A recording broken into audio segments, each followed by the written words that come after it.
Afterburner sought information for a living. That is to say that ever since he returned from Korea, after having served with the armed forces, he had been working as a private investigator in Montreal. William Hamilton, a rich industrialist, had gotten in touch with him regarding a simple vandalism issue. Nothing to write home about. Not worth hiring a private eye either, just so he can drive for hours on rough roads. But that's how it had always been. The client pays, Carl gets it done.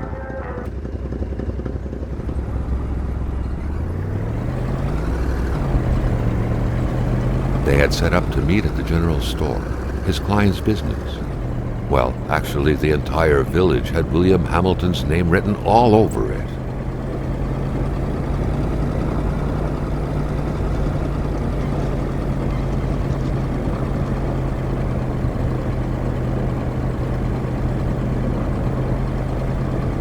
When the roads were bad, muddy, or snowed in, it was customary around these parts to close them off. But it was also customary to ignore those signs entirely and drive there anyway.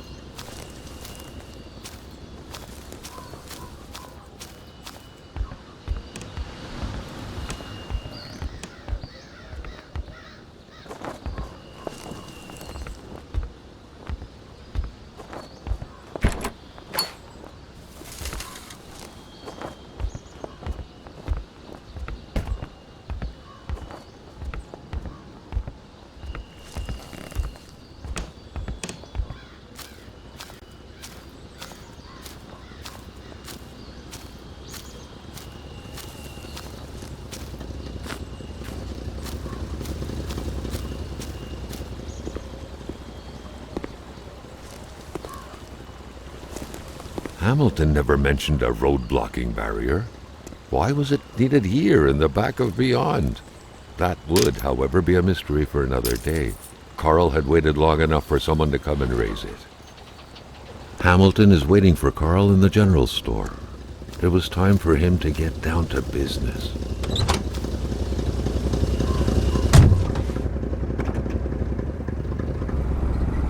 William Hamilton enjoyed a lavish country house built in the very heart of the northern forests, not too far from here. The local populace was divided when it came to the affluent man. Some saw a wealthy philanthropist dedicated to improving the region's economy.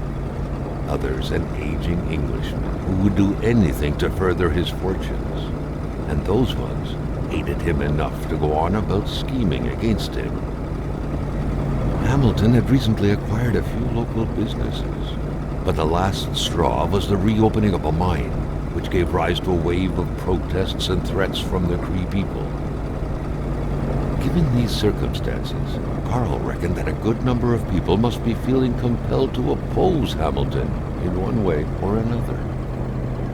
So far, only the industrialist's house had been a target, but soon enough, Carl thought, the target would become the man who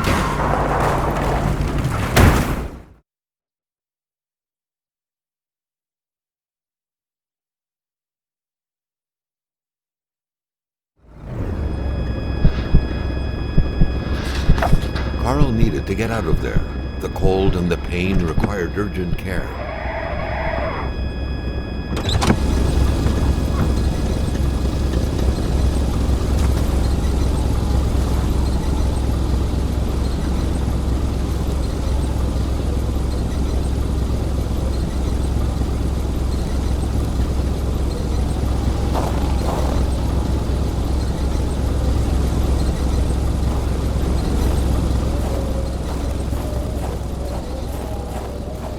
The driver had taken off. It was still best to check it out and leave nothing to chance. Carl needed help.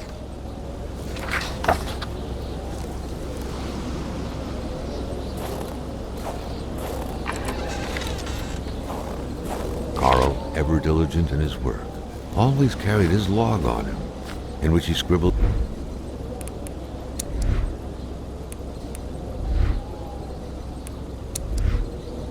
down thoughts and leads alike.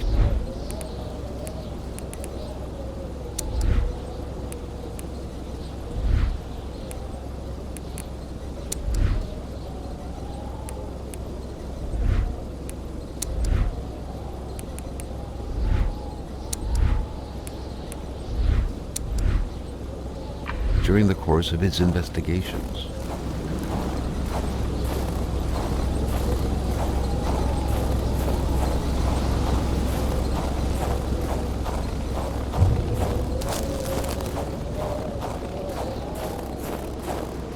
It was so cold. Already Carl did not feel his toes anymore.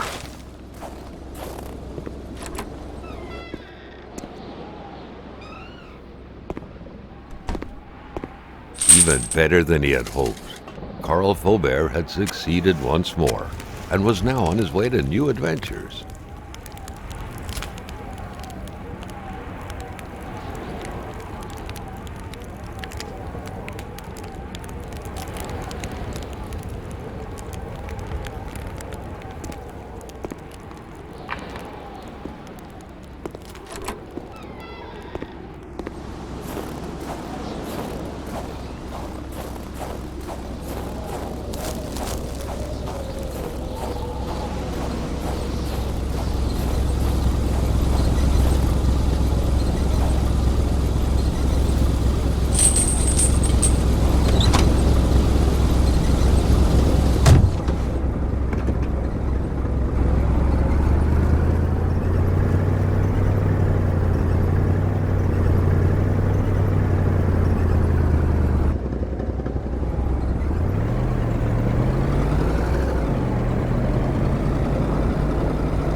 Spread out on a few acres of untouched forest, bellowing caribou, everlasting snow, and undefiled lakes. The Manistan region was no tourist hub. It was said to have been populated for millennia by Cree people, and ever since the industrial era, by the metal mining industry.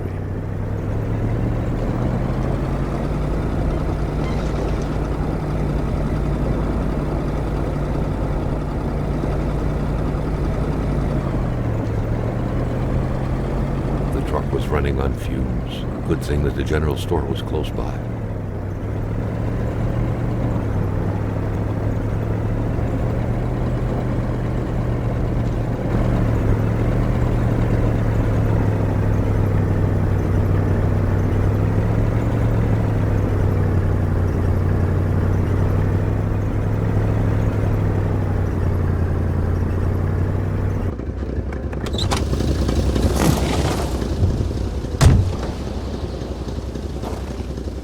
Wouldn't surrender their divine nectar so easily. In all likelihood, they had to be switched on from inside the store. Something fell to the bottom of the box. Carl had no trouble recognizing his employer.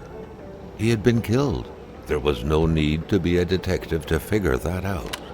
But only a detective could have noticed that the killer had to have been very close, that the fatal blow had been given before the victim even realized.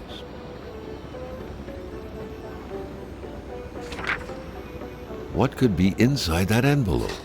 Carl was taken aback. He knew this address.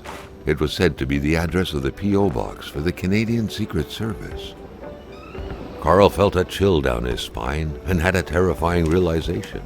If Hamilton was dead, then who was going to pay him?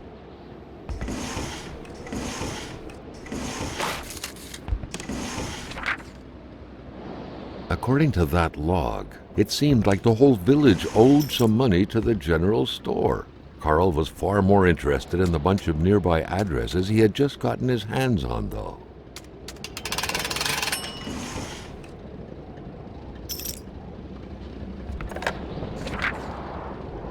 The snowstorm pummeled everything in its path.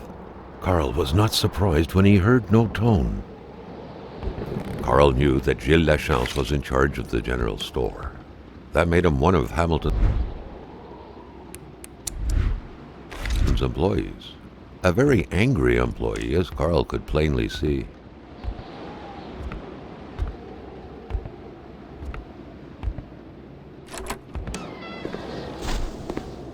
Maintaining his composure, Carl recalled something from his military training. Wolves always stay away from populated areas. Wait, was it about bears? Carl was no electrician, but he could identify a wiring problem when he saw one. Carl was used to strange phenomena, but a chunk of ice like this, as if an iceberg came out of the ground, that was a first.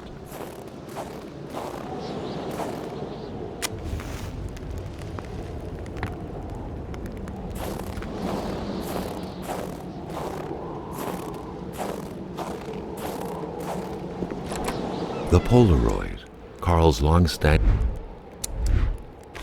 and faithful ally, had seen its share of husbands caught red-handed cheating. There's always something out there waiting to be snapped away.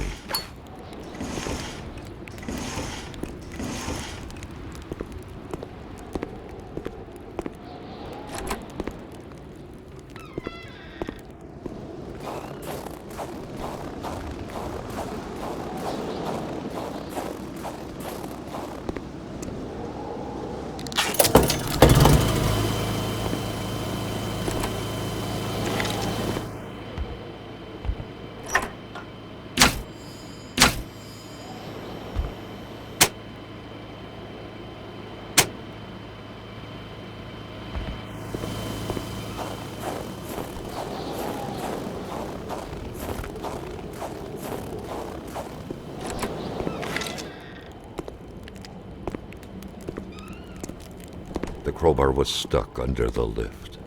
Notwithstanding Carl's imposing stature, car lifting wasn't part of his skill set yet.